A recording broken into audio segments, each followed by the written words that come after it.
Welcome back to GFR. You're going to hate hearing this, but it needs to be said. No one should watch Marvel movies in theatres anymore. They're the main thing keeping movie theatres in business, and it needs to stop. It's time to accept movies aren't worth seeing in the theatre anymore, and we would be absolutely fine if movie theatres went the way of butter churning, cave painting, and Blackberry phones.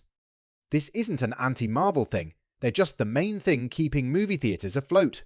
The same is true of Star Wars movies, indie movies, or any other kind of movie. You'll see them all as soon as they make their way to a streaming service and have a physical home release. But no one should see them, or anything else, in a movie theatre. When it comes to the entertainment industry, perhaps the biggest disappointment of the past few years came when the aftermath of the COVID-19 pandemic failed to kill off the movie theatre industry and throw everything online. During lockdown, it looked like the streamers were going to take over everything, but all it took was a Tom Cruise midlife crisis sequel and James Cameron to remake the same movie he's been making for decades to inspire all the streaming platforms to say, "Oh crap, we have to figure out how to make money." Sure, we all have warm, fuzzy nostalgia of seeing movies in theatres. You probably remember seeing Star Wars, Raiders of the Lost Ark, Star Trek II, The Fox and the Hound, and plenty of other features in a local single-screen theatre whose ceilings seemed as high as the inside of an aircraft hangar, covered with beautiful designs. But that isn't what going to the movies is anymore. Going to the movies now is needing to ask the elderly couple a few seats down from you to be quiet during a screening of A Quiet Place.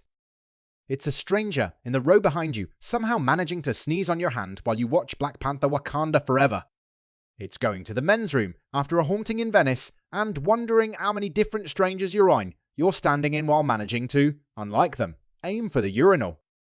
Going to the theatre is the row of jerks in front of you being kind enough to talk loudly only during the most emotional scenes.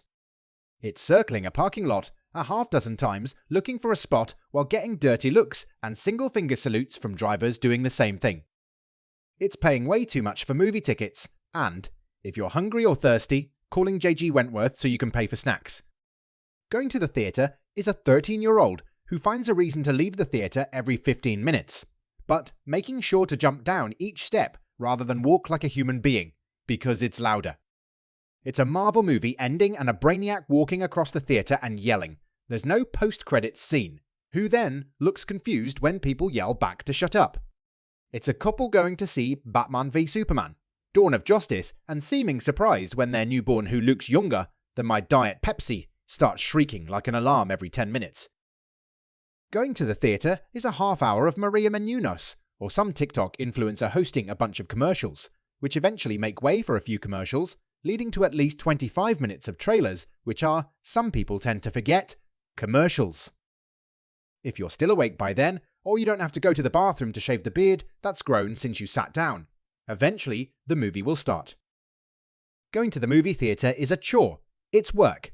You get just as many commercials as if you stayed home and watched sitcoms on network TV, and it's way more expensive.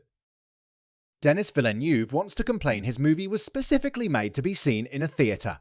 How is that my problem? Isn't that your challenge to overcome as a filmmaker? When David Cronenberg can visually format crimes of the future specifically with streaming in mind, what's your excuse? I am not going to see Dune 2 in the same ideal environment in which Denis Villeneuve and Martin Scorsese and David Cronenberg will see it. I will not be flanked by celebrities and celebrity hanger-ons. If I see it in theatre, I will see it in a place in which black lights would reveal enough bodily fluid stains to trigger a national emergency. Are there movies you would regret not seeing in the theatre? Sure, the communal celebration raging while watching Avengers Endgame was definitely worth all the headaches that come with the age of the multiplex. But that's Avengers Endgame. And of course, that's not real cinema. Right, Marty? The filmmakers need the theaters.